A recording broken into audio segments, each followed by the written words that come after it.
Bonjour, bienvenue dans ce 5e cours de mécanique quantique. Alors, la question du jour, c'est pourquoi y a-t-il autant de débats autour de la mécanique quantique? Pourquoi il y a un problème avec l'interprétation de Copenhague? C'est quoi ce problème? Et pourquoi il y a autant d'écoles différentes? On va voir qu'il y a deux types de problèmes, des problèmes physiques et des problèmes philosophiques. On va commencer par les problèmes physiques.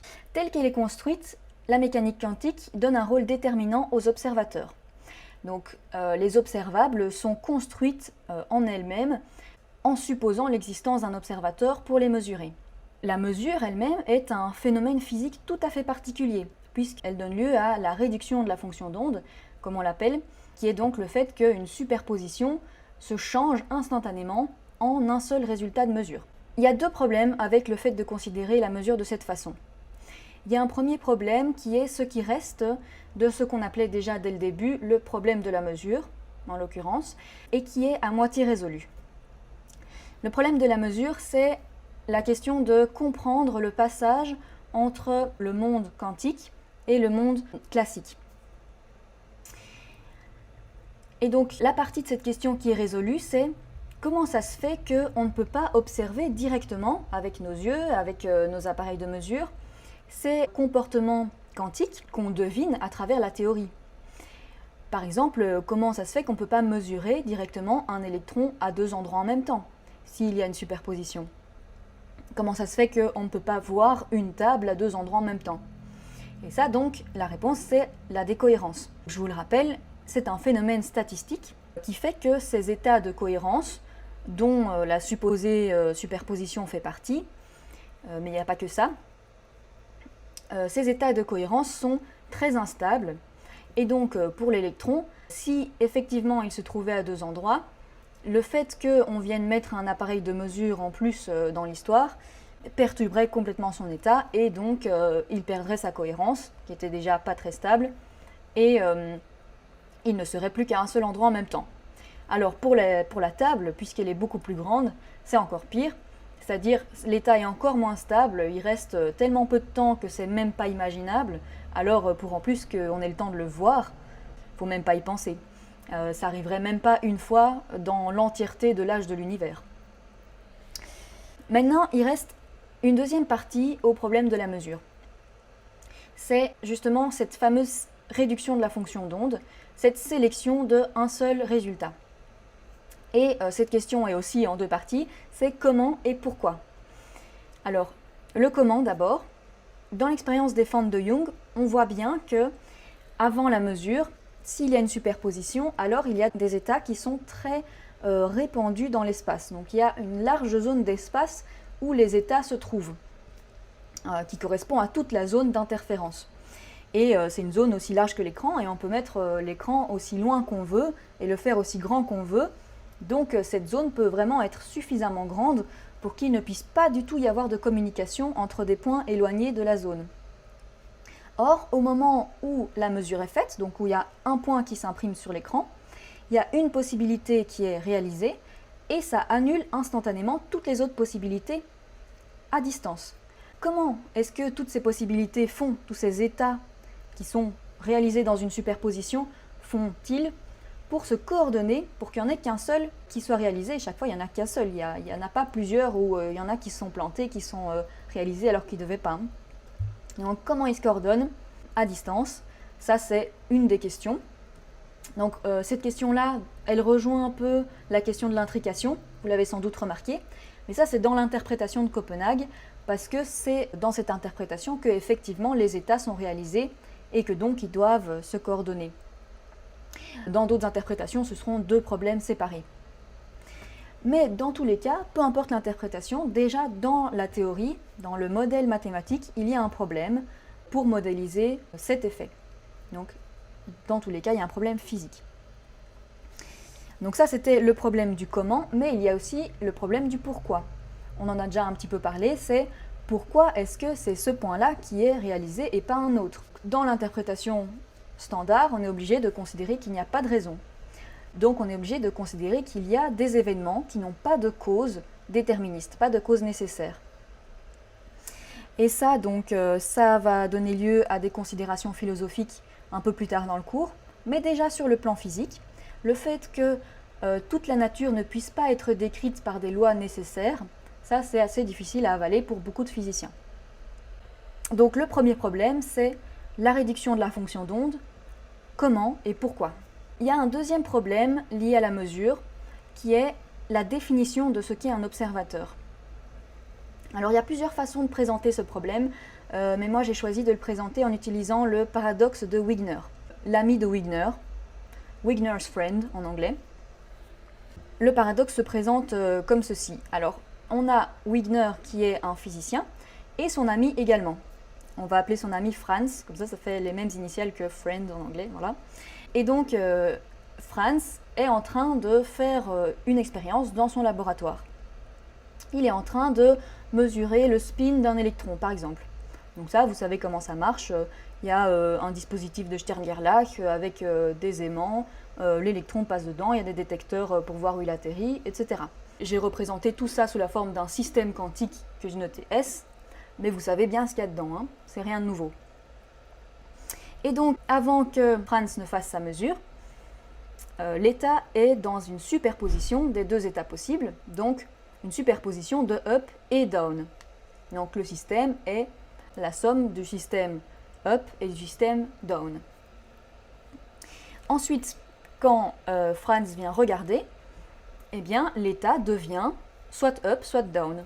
Là, on va dire que c'était up. Voilà. Donc Franz écrit ça dans son petit carnet. Mais ce que Franz ne sait pas, c'est que Wigner aussi est en train de faire une expérience dans le laboratoire. Mais sauf que son expérience à lui, elle porte à la fois sur Franz et sur le système quantique qu'il est en train d'observer. Donc Wigner, il va faire une expérience en observant la mesure de Franz. Donc par exemple en regardant par-dessus l'épaule de son ami pendant qu'il est en train de noter le résultat sur son carnet. Et donc on peut dire que ça c'est un nouveau système, le système Franz plus le système qu'on avait déjà avant. Et ça on l'appelle S'. Donc pareil, ce système, avant que Wigner fasse sa mesure, eh ben, il est dans un état superposé de deux possibilités. Soit le spin est up et Franz regarde un spin up, soit le spin est down et Franz regarde un spin down. Ça veut dire qu'au moment où Wigner vient faire sa mesure, et que c'est au moment où il regarde, que là, le système devient up. Le nouveau système, donc, qui est constitué de à la fois cet électron et Franz. Donc Franz devient en train d'observer up. Là, vous sentez déjà qu'il y a un cas de figure où ça va faire un paradoxe. C'est le cas où Franz a déjà fait sa mesure, donc il a déjà up comme état, mais Wigner n'a pas encore regardé par-dessus son épaule, donc pour Wigner, de son point de vue, l'état est encore superposé. Donc, qui a raison? Est-ce que l'état est up ou est-ce qu'il est superposé? C'est laquelle la vraie mesure? C'est lequel le vrai observateur là-dedans? Si vous avez tendance à vouloir dire que c'est celle de Franz qui est la vraie, alors vous devrez justifier pourquoi celle de Wigner n'est pas tout autant une mesure et donc ne suppose pas tout autant que l'état avant était superposé.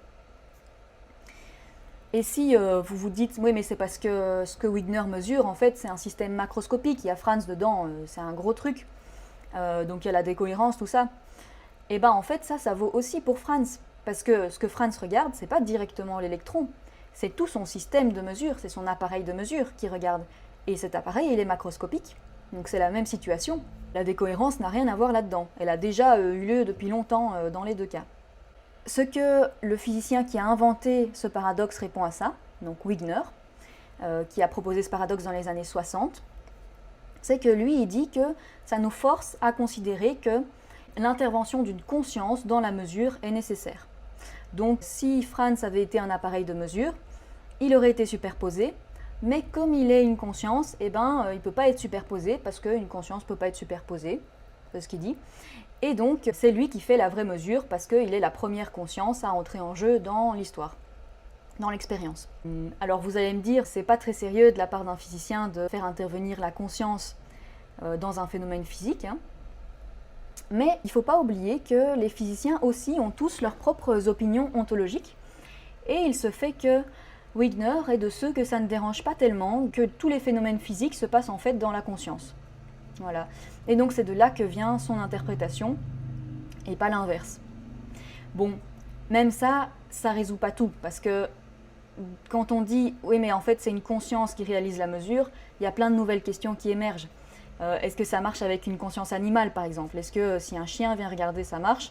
Est-ce que si une mouche vient regarder ça marche? C'est déjà pas la même chose. Donc ça pose les questions de la limite de la conscience justement. Est-ce que si c'est un physicien qui a Alzheimer et qu'il oublie le résultat immédiatement après la mesure, ça marche quand même? Est-ce que si c'est un physicien somnambule et qu'il est endormi pendant tout le temps où il est en train de faire la mesure, en fait, ça marche?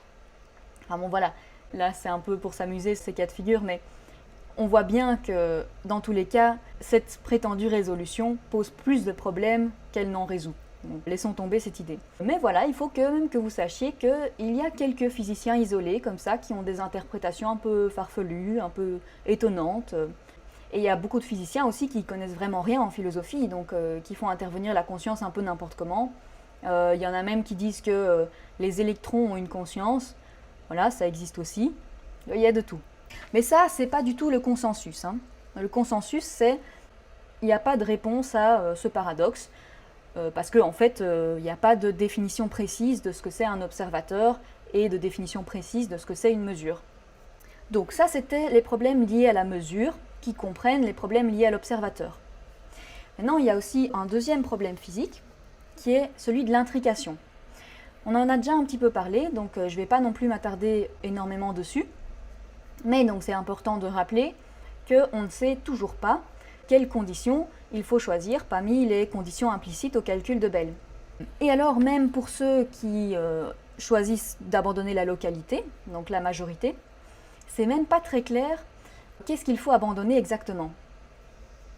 Certains pensent qu'avec la localité, il faut abandonner le réalisme, carrément. Donc ça, c'est une réaction un peu disproportionnée, je ne sais pas très bien d'où ça vient. Donc je vous rappelle que le réalisme, c'est soit le fait de considérer qu'il existe un monde réel indépendant de notre perception, ça c'est le réalisme ontologique, soit de considérer ça, et en plus qu'on peut y avoir un quelconque accès par nos sens ou par notre raison, par la science, etc. Donc ça c'est le réalisme épistémologique. Donc comment on passe de « il y a des actions instantanées à distance » à « le monde n'existe pas » ou alors « le monde existe mais on ne peut rien savoir dessus ». Ça me semble un peu psychotique comme réaction.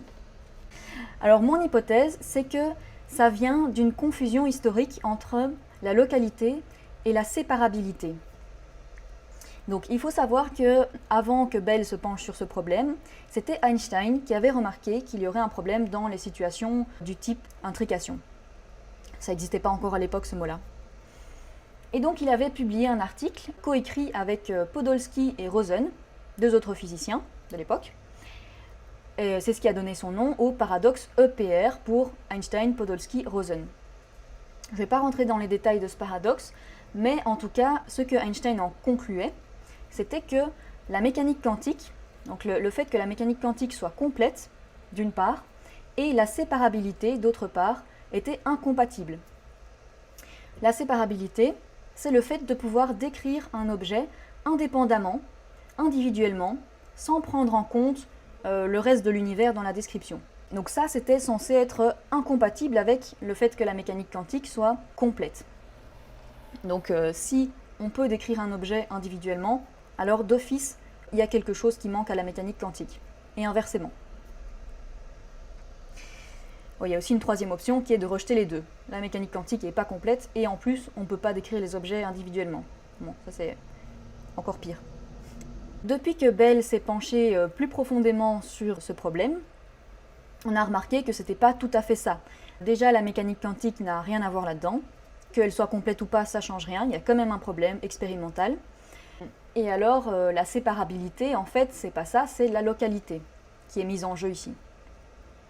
Or, la localité n'a pas grand-chose à voir avec la séparabilité, en fait, quand on y réfléchit. Puisque si on pense qu'on est effectivement capable d'isoler un objet du reste du monde, pour le définir, pour le considérer, eh bien, ça veut dire qu'on ne prend pas en compte les interactions par contact qu'il y a en permanence entre cet objet et le reste du monde. Donc le fait qu'il y ait en plus des interactions à distance ne change pas grand-chose à ça. De toute façon, un objet interagit en permanence, que ce soit par contact ou à distance, Et c'est en faisant abstraction de ces interactions, en isolant ce qui est propre à l'objet, qu'on arrive à le séparer mentalement du reste de l'univers. C'est mentalement qu'on fait cette séparation. Mais si on pense de base qu'on ne sait pas faire ça, donc que c'est impossible d'isoler un objet comme ça, ou alors qu'il n'y a carrément pas d'individu, qu'il n'y a pas d'objet individuel, eh bien, effectivement, alors on s'éloigne du réalisme, parce que c'est pas ça que nos sens nous disent, on s'éloigne de ce que nos sens nous disent. Nos sens nous disent qu'il y a des objets qu'on peut identifier, dire ça c'est une table, elle est délimitée, moi je suis un individu, etc. Donc on s'éloigne du réalisme, mais là c'est pas à cause de l'intrication ou de la localité, ça n'y change rien. Donc quand on dit on abandonne la localité, c'est juste ça, c'est juste qu'il y a des actions à distance, mais c'est pas pour ça qu'on doit abandonner la séparabilité ou le réalisme. Bien sûr, si on abandonne le réalisme, le problème est résolu. On peut résoudre n'importe quel problème physique en abandonnant le réalisme. Puisque si tout se passe dans notre tête, c'est pas grave si ça tient pas debout. C'est nous qui inventons les règles, donc on peut imaginer ce qu'on veut. Mais la question ici c'est, est-ce qu'on peut garder l'existence du monde et trouver une logique à tout ça, s'il vous plaît? Et la réponse c'est oui, en abandonnant une des trois conditions, machin, notamment en acceptant qu'il y ait des actions à distance. Si on fait ça, le problème n'est pas résolu pour autant. Il faut maintenant décrire ces fameuses actions à distance qu'on vient de rajouter comme ça à ce qui existe en physique. Donc il faut décrire leur nature, comprendre comment elles fonctionnent, pourquoi c'est dans ces conditions-là qu'on les retrouve et pas dans n'importe quelles autres conditions, etc., etc. Il faut étudier ces actions. Et si on choisit une autre condition, par exemple si on choisit d'autoriser qu'il y ait des causes non spatio-temporelles, eh ben c'est la même chose. C'est quoi cette cause? C'est quoi sa nature? Comment elle fait? C'est quoi les conditions, etc. Donc là, ce problème-là, de décrire comment ça se passe, il n'est toujours pas résolu. Donc ça, il faut plancher dessus. Voilà, donc ça c'était à propos de l'intrication. Maintenant, on va passer à un troisième et dernier problème physique, qui est la tentative de réconcilier la mécanique quantique avec la relativité. D'abord avec la relativité restreinte. Je ne vais pas faire un cours entier sur la relativité restreinte ici, on n'aura pas le temps, mais je peux déjà vous dire que cette théorie impose de modifier les équations quand ce qu'on décrit atteint des vitesses très grandes qui sont proches de la vitesse de la lumière. Typiquement, il faut pouvoir modifier le paramètre temps et le paramètre masse. Or, ça arrive très très fréquemment que les particules qu'on étudie en mécanique quantique atteignent des vitesses très proches de la vitesse de la lumière, de à peu près 1/10 de la vitesse de la lumière, c'est très fréquent. Et donc il faut vraiment qu'on puisse utiliser cette description et prendre en compte la relativité. On est obligé de prendre en compte ces effets. Et ça, on l'observe tous les jours dans les laboratoires de physique. Je précise que cet effet relativiste, comment il se traduit sur la particule, c'est qu'il allonge les durées pour la particule et il réduit sa masse. Voilà. Et donc on connaît cette masse, on connaît la durée de vie des particules quand elles sont immobiles, piégées dans la matière ou piégées dans un champ magnétique. Et donc on observe ces particules aussi qui nous viennent de l'espace en permanence, parce qu'elles proviennent de la désintégration de rayons cosmiques dans notre atmosphère. Donc ça produit des gerbes de particules et il y a un peu tout dedans, mais on connaît toutes ces particules.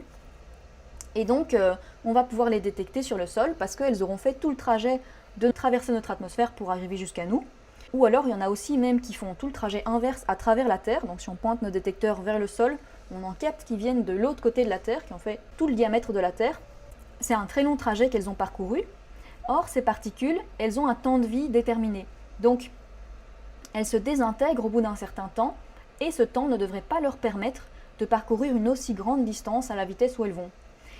Elles ne devraient pas survivre assez longtemps pour arriver jusqu'à nous. Si elles survivent assez longtemps, c'est parce que cette durée de vie s'est allongée à cause du fait qu'elles vont vite. Mais le fait de reproduire ce genre d'effet dans la théorie, c'est-à-dire de faire dépendre la masse et la durée de vie de la vitesse, ça fait des nouvelles équations. Typiquement, l'équation de Schrödinger va être transformée en équation de Dirac pour une particule qui est un petit peu différente.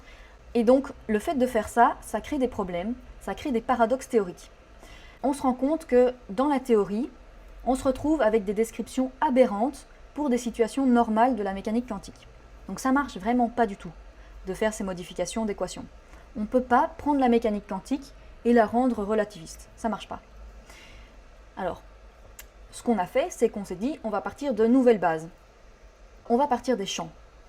Donc ça, c'est la théorie quantique des champs. Elle fait ça, elle part de nouvelles bases, elle part des champs, et elle considère tout comme des champs. Donc la fonction d'onde, c'est un champ parmi tous les autres, plus des autres, qui est superposé à tout ça. Les particules, c'est des perturbations dans le champ. Dans le champ, il y a des ondes avec des fréquences différentes, et si on additionne plein d'ondes de fréquences différentes, on arrive à une espèce de paquet, on arrive à un truc localisé qu'on appelle un paquet d'ondes. Et ça, c'est ce qui représente les particules. Enfin, c'est censé être ce que sont vraiment les particules. Des perturbations dans le champ qui se déplacent. Voilà. Alors, il se fait que, dans cette théorie, il se passe souvent un événement de création de paires et d'annihilation de cette paire juste après. Donc, on crée une paire de particules avec une particule de matière et une particule d'antimatière qui s'annulent l'une l'autre juste après. Donc l'antimatière, je le rappelle, c'est la même chose que la matière, mais avec un signe de charge différent. Et elles s'annulent entre elles. Donc par exemple, ça peut être une création d'un électron et un positron. Un positron, c'est comme un électron, mais avec une charge plus. Ou alors d'un quark et un antiquark, c'est une autre particule. Ou alors, ça peut aussi être une création de 2 paires d'électrons-positrons. Ou alors 3 paires, etc., etc. Il y a une infinité de possibilités en fait. Et donc quand on fait ça, quand on intègre ce processus de création-annihilation dans la théorie, on résout tous les problèmes, ça marche très très bien, on arrive à garder les équations relativistes, donc la théorie est relativiste. Mais donc j'ai dit on résout les problèmes qu'on avait avant, mais ça crée en fait de nouveaux problèmes ailleurs. Parce que donc, vous voyez un peu venir le truc, si vous vous souvenez dans l'interprétation standard, toutes les possibilités sont réalisées. Donc ici, toutes les possibilités de création de particules sont réalisées aussi. Et donc, ça veut dire que quand il y a juste le champ et qu'il n'y a rien, il y a aussi des créations de absolument tout qui se passent en permanence. Et annihilation immédiatement après, il n'y a pas de perte d'énergie. Et c'est la même chose quand il y a une particule qui se balade. Si par exemple il y a un photon qui se balade, voilà, donc c'est une perturbation dans le champ qui se balade, et bien ce photon peut se transformer momentanément en 2 particules, voilà, un électron, un positron par exemple, qui se retournent l'un sur l'autre après, et le photon redevient normal. Voilà. Ou alors il peut y avoir à peu près n'importe quoi, comme autre paire de particules, ou comme nombre de paires de particules, du moment qu'on respecte certaines règles de conservation de la charge, conservation du spin et d'autres paramètres du même genre qui doivent être conservés. Donc ça se passe pour des particules libres, ça se passe aussi au moment des collisions entre particules. Donc si on a 2 électrons qui se rencontrent, pendant le choc, avant qu'ils se reséparent, il peut se passer tout un tas de choses, il peut y avoir des créations, annihilations de plein de trucs. Et tout ça est effectivement réalisé, d'après l'interprétation standard. Donc, si on veut décrire cette situation, décrire toutes ces situations, on a besoin de prendre en compte tout ce qui se passe, toutes les possibilités. Mais il y en a une infinité, donc comment est-ce qu'on va faire ça? Eh bien, il y a un physicien qui s'appelle Feynman, qui a proposé dans les années 50 d'utiliser des diagrammes pour représenter toutes ces situations et de calculer ensuite à partir des diagrammes. Donc à chaque diagramme correspond une formule mathématique, après on va faire la somme de tous les diagrammes, mais d'abord on dessine toutes les possibilités. On fait des diagrammes que je vais dessiner. Je vais vous donner un exemple. Donc, comment on fait? On commence par les diagrammes à un vertex. Donc, ça veut dire avec une intersection. Donc là, je représente 2 électrons qui s'arrivent dessus. Voilà. Ils vont se rencontrer. Et c'est des diagrammes à un vertex. On a une intersection et les 2 électrons repartent. Donc là, ce diagramme-là que j'ai dessiné, ça veut dire qu'il ne s'est rien passé, il n'y a rien qui a été créé. Mais il peut aussi avoir ce schéma-ci, avec une petite boucle. Bon, voilà, c'est un petit photon qui est parti, qui est revenu. Voilà, petite boucle. Alors maintenant, ensuite, on fait les diagrammes à 2 vertex. On doit prendre en compte toutes les possibilités, donc on procède par ordre. Donc j'ai 2 vertex, les électrons qui arrivent et qui repartent. Et cette fois-ci, je peux avoir une paire création-annihilation. Donc, hop. Voilà, on va dire que là c'était un électron et un positron. Mais alors je peux aussi avoir une 2e paire. Et une 3e paire. Etc. etc. Je peux en avoir une infinité. Donc déjà là, au bout de 2 vertex, il y a une infinité de possibilités. En plus, vous pouvez rajouter des petites boucles ici si vous voulez. Bref, il y a plein de possibilités. Alors ensuite, on passe à 3 vertex. Ok. Donc 3 vertex, je peux faire la même chose qu'ici, avec... voilà, donc ça c'est chaque fois les électrons qui rentrent et qui repartent. Hein. Donc je peux faire la même chose, et ben il y a 2 créations-annihilation à la suite. Voilà. Ou alors, il y en a 4 à la suite. Ou alors une infinité, etc. Ou bien, je peux avoir des choses un peu plus rigolotes, avec 3 vertex, comme un petit triangle, comme ça. 2 électrons qui arrivent, et ils repartent, comme ça. Un petit triangle. Alors ça représente quoi? En fait, qu'est-ce qui s'est passé? C'est qu'il y a eu 2 électrons qui sont arrivés comme ceci. Après, ils ont été transformés en 2 photons. Et puis, il y a un des 2 photons qui s'est transformé en un électron en émettant un photon. Et ce 3e photon est venu rencontrer le 2e photon et former un autre électron. Voilà, donc ça c'est l'ordre dans lequel ça s'est produit. Et alors après, on peut faire encore d'autres diagrammes avec 4, 5, 6 vertex, un nombre arbitraire de vertex. Et si on fait ça, on obtient des diagrammes très compliqués, avec cette tête-là par exemple. Donc là, vous voyez, il y a plein de sortes de particules différentes, des particules exotiques. Donc bon, c'est assez rigolo, quoi. Hein. On peut s'amuser à à imaginer toutes les combinaisons possibles, voilà. Et tout ça est censé être réalisé, effectivement, dans les faits, dans les collisions normales de particules. Donc ensuite, ce qu'on va faire, quand on a tous ces diagrammes, c'est qu'on va sommer toutes ces contributions. Donc à chaque diagramme correspond une formule mathématique, en général c'est des intégrales, et on va faire la somme de toutes ces intégrales qui correspondent à tous ces diagrammes qu'on a dessinés. Et c'est comme ça qu'on pourra avoir une description effective de comment ça se passe et de ce qu'il y a en ce moment dans le monde, dans la nature. Une situation quelconque. Alors là, vous allez me dire, mais qu'est-ce que c'est que cette histoire? On voit bien que c'est des sommes infinies, on ne pourra même pas dessiner tous les diagrammes puisqu'il peut y avoir autant qu'on veut, donc on ne peut pas faire ce calcul en fait. Et vous avez raison, on ne peut pas faire ce calcul. On n'a pas encore réussi à faire ce calcul jusqu'ici pour une situation réelle. Alors c'est pas parce que la somme est infinie, c'est pas pour ça. Parce qu'il y a des sommes infinies pour lesquelles on a des techniques mathématiques qui permettent de calculer la somme sans faire tout le calcul terme par terme. Donc par exemple, pour la somme des 1/2 exposant n, donc c'est 1 sur 1 plus 1 sur 2 plus 1 sur 4 plus 1 sur 8, etc. Cette somme-là, on peut montrer qu'elle fait exactement 2. Donc si on additionne tous les termes jusqu'à l'infini, ça fait 2. On a une technique pour montrer ça. Et ça, c'est parce que la somme, en fait, est ce qu'on appelle convergente. Donc c'est que les termes deviennent de plus en plus petits, donc leur contribution à la somme devient de plus en plus petite, et au final, le résultat de la somme est fini. Donc très bien, formidable. On peut espérer que la somme qu'on a envie de calculer, là, avec tous les diagrammes, est effectivement convergente comme ça, et donc on peut avoir un résultat fini pour cette somme. Mais on n'en a pas de démonstration. On ne sait pas, et on ne l'a jamais fait. Alors, qu'est-ce qui se passe concrètement dans la vie de tous les jours? Les physiciens qui travaillent sur les collisions de particules, donc ceux qui observent les collisions dans les accélérateurs de particules, par exemple. Donc ça, c'est des appareils qui servent à accélérer les particules et les faire se rencontrer très vite pour produire plein d'autres particules. Et bien, ces physiciens, ce qu'ils font, c'est qu'ils font la somme des diagrammes à 1 et 2 vertex, et ils considèrent que c'est une suffisamment bonne approximation. Parce qu'avec l'énergie qu'on arrive à atteindre, donc c'est la vitesse des particules qu'on arrive à atteindre, hein, c'est de l'énergie cinétique, à ces niveaux d'énergie-là, en fait, il y a assez peu de chances qu'il y ait des diagrammes à 3 vertex ou à plus qui se créent. Donc, c'est une bonne approximation en attendant que la théorie soit complétée et qu'on puisse faire le calcul complet. Mais depuis les années 50, on attend toujours. Elle n'est pas encore complétée, la théorie.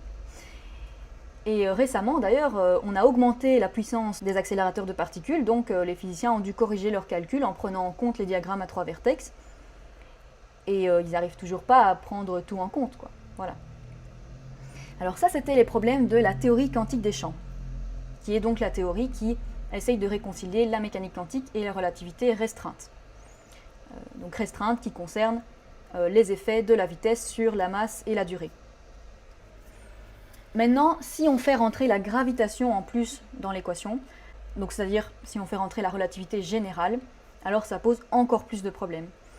Donc là, pour le moment, il y a deux théories concurrentes, principales, hein. Il y a plein de petites théories, mais les deux principales pour faire ça, c'est la théorie des cordes et la gravitation quantique à boucle. Alors, la théorie des cordes, le problème c'est qu'elle est perdue dans une complexité mathématique effroyable, et en plus, les dernières expériences qu'on a faites avec les accélérateurs de particules sentent plutôt le roussi pour cette théorie-là. Bon.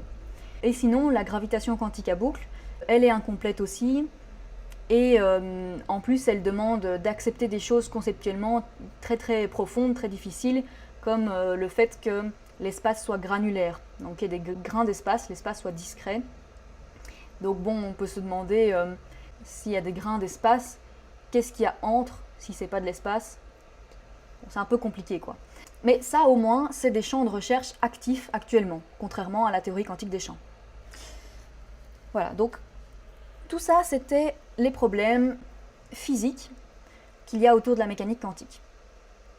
Donc je les répète, il y avait la réduction de la fonction d'onde, pourquoi et comment, la définition d'un observateur, l'intrication, comment ça se passe, et la réconciliation avec les relativités, la relativité en général. Donc ça, c'est les problèmes reconnus par les physiciens. Mais je ne peux pas passer sous silence les énormes problèmes philosophiques qui s'ajoutent à ça. Premier problème philosophique, c'est l'identité.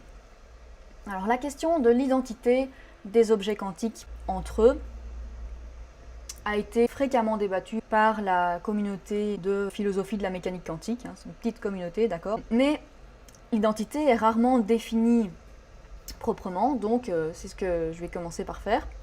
C'est pas le sens dérivé qu'on utilise de façon courante dans carte d'identité par exemple. Une carte d'identité, en fait, c'est plutôt une carte d'individualité, ce qui est exactement l'inverse. Donc, comme je le disais, de façon générale, l'identité, c'est le fait d'être le même. Que la relation d'identité soit établie entre deux objets distincts ou que ce soit entre les états successifs d'un même objet au cours d'un changement. Voilà, donc le fait d'être le même. Donc on doit à Aristote la distinction entre l'identité spécifique, qui est le fait d'être le même relativement à une caractéristique qui définit une espèce au sens large, et l'identité numérique, qui est le fait d'être un seul et même. Donc numérique pour être un, quoi. On peut le compter comme un. Par exemple, Socrate et Platon sont tous les deux des hommes, donc ils ont une relation d'identité spécifique sur la caractéristique homme, mais ils ne sont pas une seule et même personne, donc ils n'ont pas une relation d'identité numérique. Voilà. Pouvoir distinguer l'identité et la différence requiert d'avoir des critères d'identification et de distinction. Or, la mécanique quantique remet en cause tous les critères qu'on avait jusqu'ici pour ça. En tout cas, pour ce qui est de l'identité numérique des corps. Donc ici, ce qui va nous intéresser vraiment, c'est l'identité numérique. Donc quand je dirais identité à partir de maintenant, sans préciser, pensez tout de suite l'identité numérique, le fait d'être une seule et même chose. Il y a d'autres critères pour l'identité numérique, donc des êtres vivants à travers le renouvellement de leurs cellules, et encore d'autres critères pour les personnes, mais ça, donc on n'a pas le temps de le traiter ici, clairement, mais si ça vous intéresse, je vous conseille de lire Locke, John Locke, sur le sujet. Donc c'est une étude très détaillée. Je vous mettrai une référence dans la description. Donc, je vous avais dit, la mécanique quantique fait émerger de nouvelles questions. Par exemple, comment distinguer deux photons de même fréquence? S'ils ont toutes les mêmes caractéristiques, parce que les photons ont toutes les mêmes caractéristiques, il n'y a que la fréquence qui les différencie. S'ils ont la même fréquence, comment les distinguer? Et si on ne peut pas les distinguer, est-ce que ça veut dire que quand on a plusieurs photons de même fréquence qui sont au même endroit, dans un même faisceau, par exemple dans un faisceau laser, ça veut dire qu'ils sont tous un, qu'en fait il y a un seul photon dans ce faisceau, ou est-ce qu'il y a quand même encore moyen de différencier des individus? Autre question, quand on observe une trace dans une chambre à brouillard, est-ce qu'on peut dire que c'est la même particule au début et en milieu de course? Les critères actuellement utilisés pour établir l'identité se répartissent en 3 catégories. Il y a d'une part le principe d'identité des indiscernables, qui vient de Leibniz. Ensuite, il y a l'identité spatio-temporelle, qui est dans la lignée de John Locke. Donc, ces deux-là, on va en reparler après. Et alors, il y en a un troisième qui est l'identité transcendantale. Donc ça, c'est évoqué parfois. Donc c'est l'idée que il y a une transcendance de l'individu, donc c'est-à-dire qu'un individu est déterminé comme unique par une loi supérieure. Cet individu est supposé identique à lui-même de la même façon qu'on pose en logique A égale A. Mais donc ça, finalement, en fait, c'est juste une reformulation de l'affirmation que deux individus ne peuvent pas être un seul et même, sans démonstration possible, ni discussion sur les critères possibles. Donc voilà, c'est moyennement intéressant, je le dis juste de façon anecdotique, comme ça vous savez. Mais on va discuter des autres critères plutôt. Alors, le principe d'identité des indiscernables, donc de Leibniz, dit que si deux choses ont exactement les mêmes caractéristiques essentielles, alors il s'agit d'une seule et même chose. Ça veut dire quoi, essentiel? Dans ce cas-ci, ça se réfère à l'essence, donc à ce qu'une chose est fondamentalement, ce par quoi on la définit. Donc par exemple, un électron, sa charge participe à son essence, c'est une caractéristique essentielle, mais sa vitesse pas, par exemple. Si on veut définir un électron, on dira c'est une particule de charge électrique de 1, mais on ne dira pas c'est une particule de telle vitesse. Voilà. Donc les caractéristiques essentielles, celles par quoi on définit les choses. Si elles sont toutes semblables, eh bien, il s'agit d'une seule et même chose. Ce que ça veut dire, c'est qu'il ne peut pas y avoir deux choses semblables dans l'univers. Ce serait une seule et même chose. Bon, ça c'est clairement mis en défaut par la mécanique quantique, mais ça l'était déjà par la chimie moderne. Si on accepte l'existence des atomes, eh ben, on accepte qu'il puisse y avoir deux choses identiques et pourtant distinctes. Deux atomes de carbone, par exemple, ils ont exactement les mêmes caractéristiques essentielles. Et pourtant, il y en a plus qu'un dans le monde quand même. Voilà, donc Leibniz, effectivement, ne reconnaissait pas l'existence des atomes. On pourrait alors vouloir se rabattre sur un deuxième critère, qui ne fait pas intervenir les propriétés essentielles, mais plutôt les caractéristiques inessentielles, comme par exemple le fait d'être séparé ou non par l'espace et le temps. Donc ça, c'est le deuxième critère qui a été utilisé historiquement. On va voir d'abord par rapport au temps. Alors, déjà, l'identité numérique est une condition de la permanence dans le temps. Donc, la permanence, c'est le fait de perdurer dans le temps. Donc effectivement, si on veut qu'une chose perdure pendant une certaine durée, il faut que ce soit la même chose au début et à la fin. Donc il y a besoin qu'il y ait une identité numérique de cette chose. Remarquez que la permanence suppose l'identité, mais l'identité ne suppose pas la permanence. Parce qu'on pourrait imaginer un monde stationnaire, sans temps, il n'y a pas de temps, complètement immobile, et où on pourrait quand même définir l'identité numérique. On pourrait quand même dire d'une chose qu'elle est une seule et même, sans avoir une référence à la permanence, qui est une notion temporelle, donc qui n'existerait pas dans ce monde-là. Donc, la permanence implique l'identité, mais l'identité n'implique pas la permanence. C'est une relation d'implication. Donc, de manière logique, la non-permanence n'implique pas la non-identité. Qu'est-ce que ça veut dire, ça, concrètement?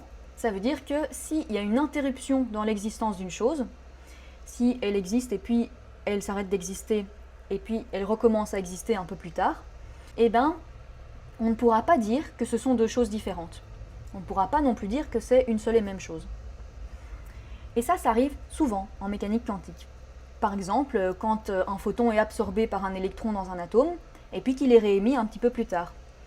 En fait, est-ce que c'est le même photon qui a été réémis, ou est-ce que c'est un autre photon?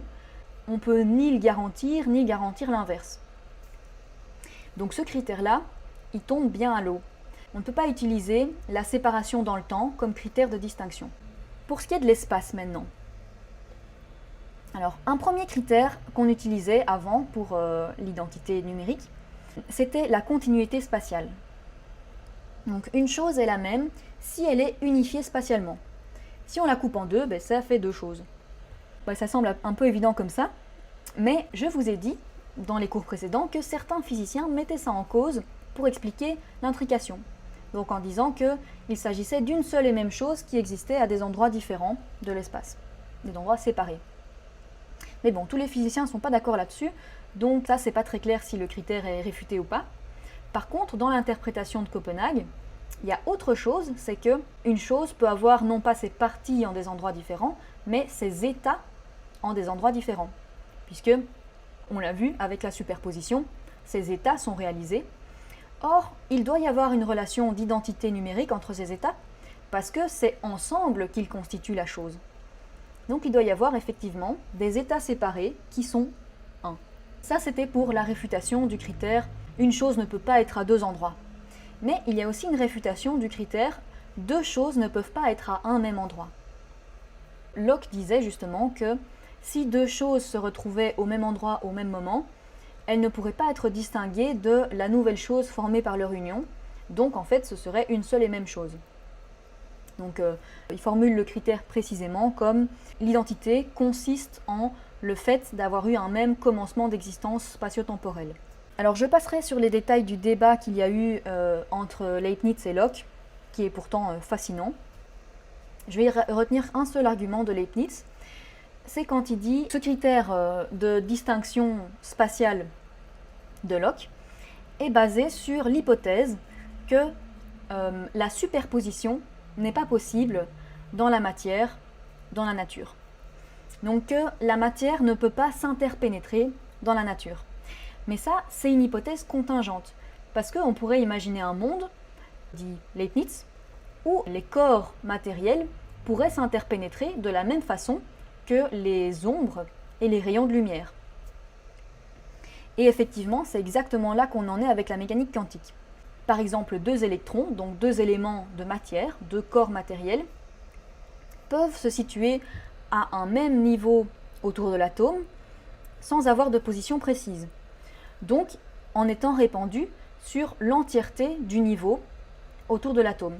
Donc, ils sont tous les deux sur la même zone spatiale et ils sont superposés sur cette zone. Il ne peut pas y en avoir plus que deux parce que les électrons c'est des fermions et qu'ils sont différenciés que par leur spin. Mais il y a aussi des éléments de matière qui se comportent comme des bosons et qui peuvent être à un nombre arbitraire au même endroit. Dans les condensats de Bose-Einstein par exemple. Dans un condensat de Bose-Einstein, on l'a dit, on considère de façon standard que tous les atomes sont répandus dans toute l'extension du condensat et sont superposés les uns aux autres. Si on accepte qu'il y a plus qu'un seul atome dans un condensat de Bose-Einstein, ce qui fait clairement consensus, on doit rejeter le critère d'identité spatio-temporelle. Parce que si on l'accepte, alors ça veut dire que comme ils sont tous au même endroit, ces atomes, ils ne sont qu'un, il n'y en aurait qu'un. Ce problème d'identité, il rejoint le problème d'individuation qu'on a avec les particules. Le fait de pouvoir étiqueter une particule. Ce qu'on n'arrive pas à faire donc. Puisque, de par le problème de la mesure, le fait d'observer une particule la modifie de façon incontrôlable. Donc on ne peut pas étiqueter une particule sans la modifier. Alors ce problème a notamment été souligné par Schrödinger dès le début, et lui il en concluait qu'il n'y avait carrément pas du tout d'individu. Donc que toute la matière ne formait qu'un, et que les limites que nous avions l'impression de voir entre les corps étaient soit une illusion, soit un phénomène émergent. Donc ça, ce que ça veut dire, si on y réfléchit bien, c'est qu'on ne peut pas dire qu'il y a deux électrons qui se rencontrent et qui forment d'autres particules. On ne peut plus dire non plus qu'un atome d'oxygène contient 8 électrons et que c'est ça qui explique ses propriétés de liaison. Il n'a pas 8 électrons, parce qu'il n'y a pas 8, il n'y a pas d'individu. Donc, vous vous rendez bien compte que c'est un bouleversement conceptuel énorme, et je ne sais pas trop ce qui resterait de la chimie si on acceptait ça. Donc est-ce qu'on est vraiment obligé d'aller jusque-là, ou est-ce qu'on peut trouver de nouveaux critères d'identité, de différence et d'individuation? Et bien ça, Je pense que c'est la question principale, le problème philosophique principal en mécanique quantique. Alors, comme pour les autres problèmes philosophiques dont je vais parler, on peut le prendre de deux façons. On peut dire soit la mécanique quantique soulève des nouvelles questions philosophiques qu'il faut traiter en philosophie, soit la mécanique quantique pose problème sur le plan philosophique et il faut donc la réviser. Donc ça dépend un peu de la vision qu'on a de la science et de la philosophie et de leurs relations. Ou alors on peut carrément dire il faut faire les deux, ça marche aussi. Alors un deuxième problème philosophique, c'est celui de la causalité. Alors personnellement je le trouve beaucoup moins grave, mais c'est probablement parce que je ne suis déjà pas déterministe en ce qui concerne les actions humaines, donc je considère déjà qu'il existe un autre type de cause que les causes déterministes. Donc celui-là c'est juste un type de cause en plus. Mais c'est vrai que ça doit être assez difficile à avaler pour un déterministe strict. On se rend compte de ce problème en observant qu'il y a des événements qui ne résultent d'aucune cause nécessaire, donc qui sont non déterministes. Alors, c'est dans l'interprétation standard qu'ils sont non déterministes. Il y a au moins une interprétation qui évite ça. Voilà. Alors, dans l'interprétation standard, on a aussi le choix de redéfinir la causalité pour qu'elle puisse permettre d'admettre des causes non nécessaires. Donc prenons un événement A ou une situation A et une situation B qui lui succède. Je vais de nouveau faire un petit schéma. Donc on a une situation A et une situation B qui lui succède. Si on dit que A est une condition suffisante mais pas contraignante pour B, je vais représenter ça comme ça. Donc ça veut dire que A peut entraîner B, qu'il suffit qu'il y ait A pour qu'il y ait B, et donc on peut en quelque sorte considérer que A est une cause de B. Mais ça veut aussi dire que A pourrait logiquement être aussi une situation suffisante mais pas contraignante pour un autre événement, qu'on peut appeler C. Et donc on suppose qu'il n'y a pas de processus extérieur qui détermine que A va donner C ou B. Donc c'est indépendant. En mécanique quantique, on peut prévoir exactement toutes les conséquences possibles de A. Donc on peut être certain qu'il n'y a que B et C.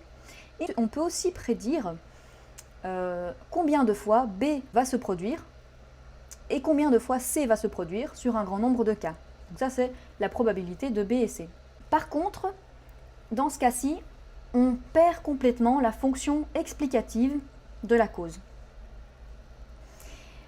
Pourquoi? Parce que si A suffit à B, ça ne veut pas dire que quand B se passe, ça veut dire que A s'est passé.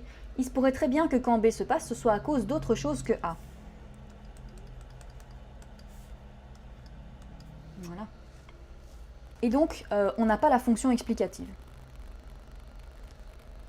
Alors, je vois qu'il y a une question. Donc la question c'est, il me semble qu'on a toujours admis des causes non nécessaires, mais ponctuelles, non récurrentes, quoique possédant les caractéristiques habituelles des causes, contact, proportionnalité de l'effet, et donc ça permet d'expliquer un effet sans qu'il y ait une loi. Alors, normalement, c'est pas le cas en physique. C'est-à-dire, peut-être que certaines personnes ont admis ça pour les actions humaines, par exemple, mais en physique, il n'y a aucune cause qui est comme ça. Tous les effets qui se produisent ont une cause qui les a causés nécessairement, en dehors de ce qu'on est en train d'étudier maintenant. Alors, ceci sépare en tout cas déterminisme et causalisme, c'est effectivement ce à quoi on va arriver. Mais pour ça, il faut arriver à redéfinir la cause pour que la cause ne soit pas que d'office, quand on a A, eh bien on a B. Ici, on a une situation où on peut avoir A et pas B. On peut avoir A et C. Mais moi, je suis d'accord avec vous qu'il faut séparer les deux, mais ça, c'est la conclusion. Vous anticipez déjà sur la conclusion. Donc, ici, comme je le disais, si on dit simplement que la cause est suffisante, il n'y a pas de fonction explicative.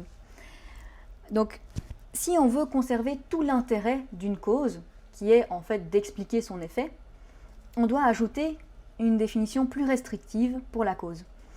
On doit ajouter que A est non seulement suffisant pour B, mais A est aussi nécessaire à B. A est nécessaire, suffisant et non contraignant pour B. Donc ça, je vais le représenter comme ceci. C'est que B a besoin de A. Donc si B s'est produit, ça veut dire que A s'est produit. Donc B implique A. Mais de même, on pourrait aussi avoir un événement C, que lorsqu'il se produit, ça veut dire que A s'est produit. Donc on pourrait aussi avoir que A est une condition nécessaire et suffisante, mais pas contraignante, pour C. Donc là, ici, comme je le disais, si B est réalisé, alors ça veut dire que A a été réalisé. Si C est réalisé, ça veut dire que A a été réalisé. Donc, on conserve la cause rétrospectivement. On ne peut plus prévoir l'effet à partir de la cause, mais on peut toujours remonter à la cause à partir de l'effet. Et c'est quand même ça le plus important dans le concept de cause. Prévoir les effets à partir des causes, ça c'est surtout utile à la technique. C'est surtout utile à l'utilisation de ces effets. Mais ça, on a vu que même avec la mécanique quantique, on pouvait quand même utiliser la théorie pour la technique grâce aux régularités statistiques. Donc, on peut effectivement arriver à redéfinir la causalité pour pouvoir la conserver dans l'interprétation standard. Donc ça, il n'y a pas de problème avec l'interprétation standard. On se retrouve donc avec 3 types de causes.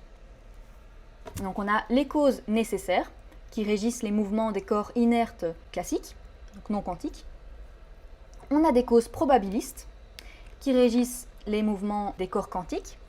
Et alors on a les choix, qui régissent les actions des êtres conscients.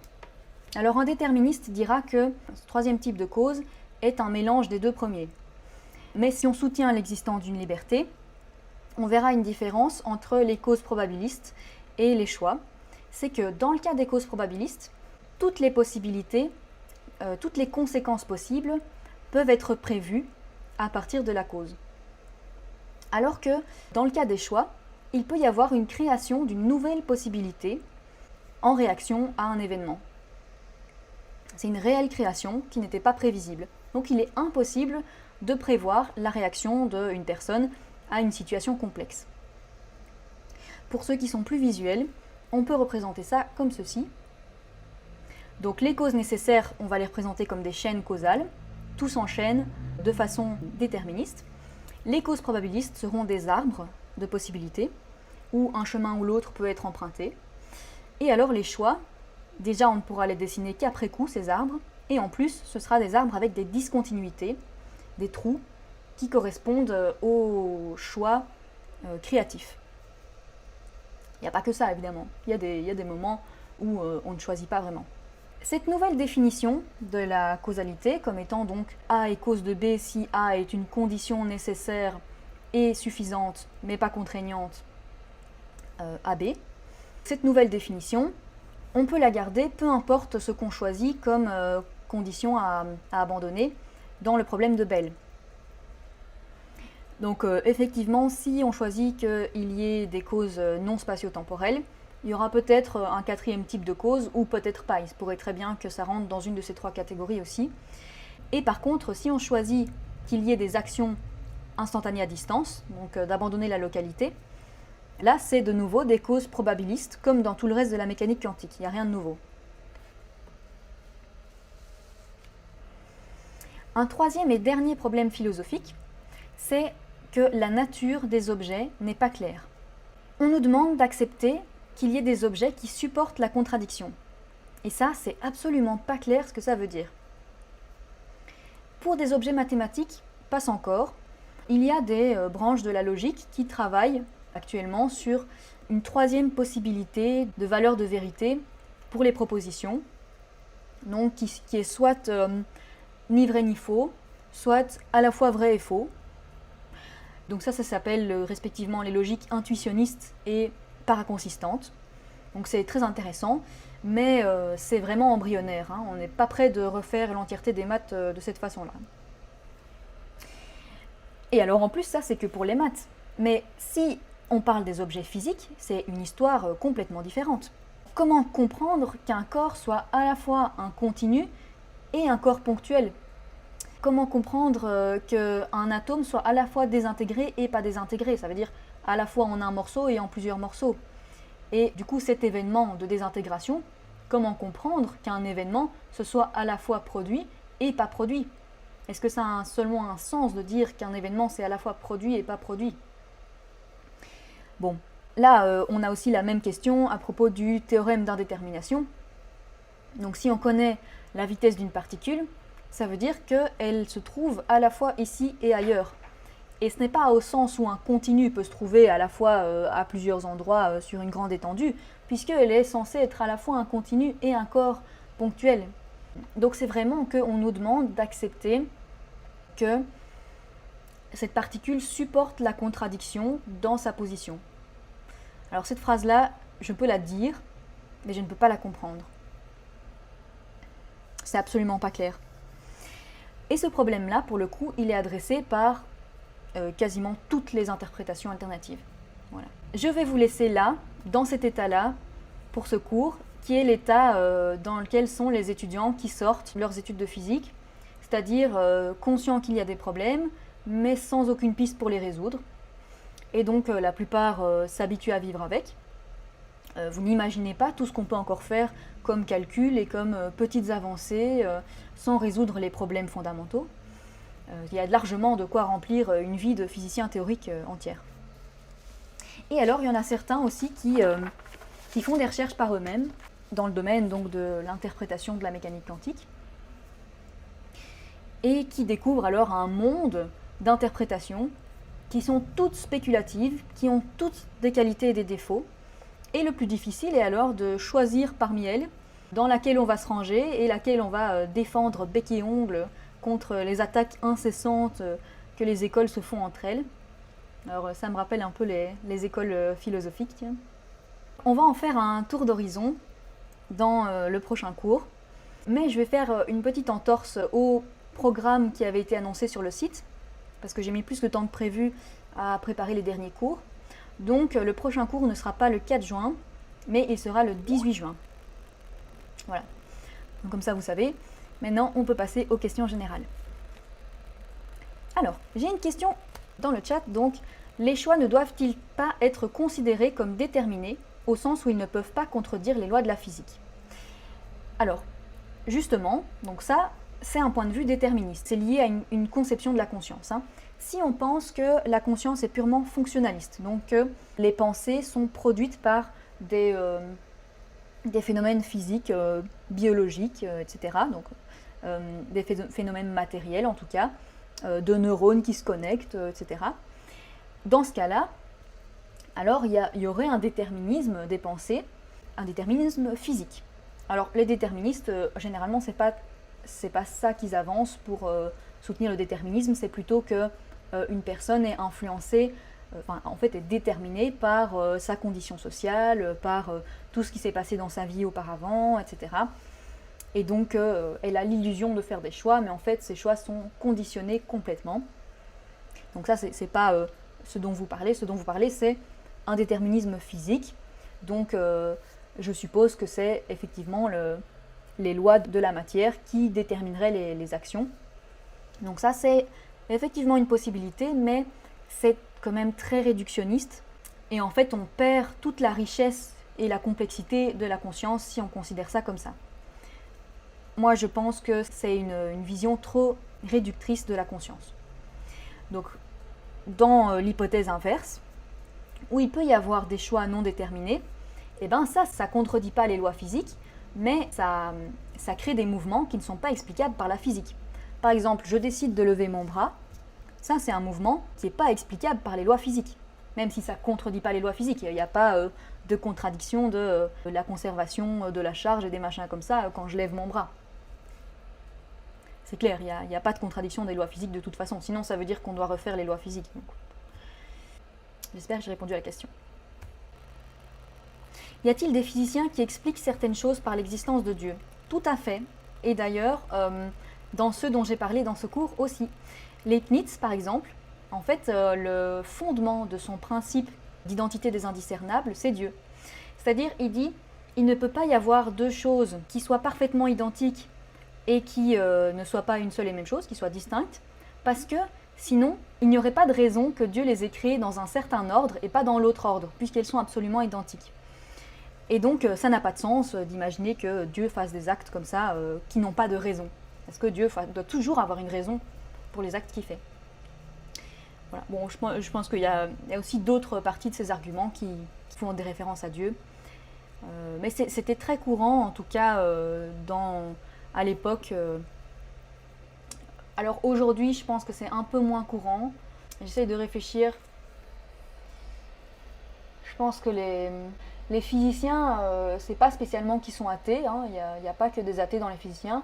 Mais je crois qu'ils font vraiment la différence entre les phénomènes physiques et leurs croyances religieuses. Donc, j'ai personne qui me vient à l'esprit. Ouais. Alors bon, c'est vrai qu'on parle parfois de la particule de Dieu. Pour le boson de Higgs, on l'a appelé comme ça. Mais ça, je sais pas très bien pourquoi on l'a appelé comme ça. Je sais pas si c'est une expression comme ça. À mon avis, c'est juste anecdotique. Alors, donc, suite de la question. Je pense qu'au moment où ils invoquent Dieu, ils ne le font plus en tant que physiciens. Oui, voilà, c'est ça que je veux dire. C'est qu'effectivement, c'est des gens qui arrivent à séparer leur raisonnement dans des domaines différents. Et donc, ils séparent aussi le rôle qu'ils ont à ce moment-là. Ouais. Ils sont plus scientifiques au moment où ils disent ça. Alors, on me dit « Et l'esprit de Schrödinger ?» Oui, donc ça, effectivement, Schrödinger, il a une façon de voir les choses qui est très spirituelle. Il est très imprégné de spiritualité orientale, et notamment de ce qui est hindouiste. Il a une vision du monde où il y a un esprit universel qui est tout, et tout est cet esprit universel, que ce soit le monde est rêvé par cet esprit universel, et imaginé à l'intérieur, ou que ce soit les consciences individuelles. En fait, c'est une illusion qu'il y ait une individualité dans les consciences. Nous sommes tous des facettes d'un même esprit, mais simplement on ne s'en rend pas compte. Et donc ça, c'est clairement une vision religieuse, ça lui vient des religions indiennes, qu'il a énormément lu pendant la guerre, dans sa jeunesse. Et donc, ça a aussi une influence sur son interprétation de la mécanique quantique. C'est assez clair que Schrödinger, il voit des continus partout. Et il unifie tout. Donc, je vous avais dit que pour lui, il n'y a pas d'individu. Donc, toute la matière est une. Et il prend donc la fonction d'onde comme étant un continu, etc. Donc, toutes ces interprétations, chaque fois, tendent à unifier tout. Et donc, on y voit cette croyance religieuse qu'il applique à sa réflexion. Donc là, pour le coup, lui, justement, il ne fait pas tellement la différence entre les deux. Je ne sais pas s'il considère que ce qu'il pense est une religion. À mon avis, il ne pense pas que c'est de la religion, il pense que c'est de l'ontologie. Et donc, à mon avis, c'est pour ça qu'il mélange ça avec la physique. Alors, on cite toujours l'exemple d'Einstein qui a dit « Dieu ne joue pas au dé ». Mais Einstein n'était pas vraiment très croyant en Dieu. C'est pas pour ça qu'il a dit ça. S'il a dit ça, c'est simplement une façon de dire la nature ne joue pas au dé. Il n'y a pas ça dans la nature. Il n'avait pas vraiment... on pourrait dire, lui-même, il disait de lui-même qu'il avait une sorte de religiosité cosmique, c'est-à-dire qu'il avait une admiration pour le monde très très intense et une fascination pour l'univers et les mystères de l'univers et les lois de l'univers, etc. Et donc c'est pas vraiment une histoire de Dieu, quoi, hein. S'il a dit ça, c'était juste pour faire une blague, quoi, hein. C'était un trait d'humour de dire ça. Donc, lui, pas du tout. Il base pas du tout ses convictions physiques sur une croyance religieuse. Alors, donc on me fait remarquer que le fait de séparer le raisonnement scientifique de la croyance est ce que Stephen Jay Gould appelle la séparation des magistères. Ah ben oui, voilà, donc c'est un phénomène étudié apparemment. Donc je ne sais pas comment ça se passe, mais je trouve ça très intéressant. En tout cas, c'est assez clair qu'on peut séparer dans une certaine mesure les croyances de l'analyse scientifique, mais on ne peut pas du tout séparer par contre les opinions philosophiques de l'analyse scientifique. Parce que, en fait, la façon dont on observe le monde, la façon dont on comprend les choses, dépend très fortement de ce qu'on pense du monde et ce qu'on pense de la science. Et donc, si ces croyances religieuses interviennent dans ces opinions philosophiques, et bien là, elles vont vraiment être obligées d'interférer avec la science. Je pense que c'est ça qui s'est passé pour Schrödinger. Après, c'est vrai que c'est aussi compliqué de définir ce qui est une religion exactement et quand est-ce qu'on sort de la religion. Et ça, c'est vraiment pas mon champ de compétences du tout. En tout cas, la prochaine fois que quelqu'un vous dira que Einstein était très croyant et c'est pour ça qu'il a dit que Dieu ne joue pas au dé, vous pouvez lui rabattre le caquet en disant que c'était un trait d'humour. D'ailleurs, si vous avez pris le temps de feuilleter un peu les correspondances entre Einstein et Born, eh ben on trouve la lettre où il a dit. Et je crois qu'il dit même pas Dieu, il dit le grand barbu, je sais plus, mais il a une expression un peu rigolote comme ça. Bon. Ben, je crois que c'est la conclusion. Donc, encore une fois, merci d'avoir participé, merci pour vos questions, et bonne réflexion jusqu'au 18 juin, et bon week-end.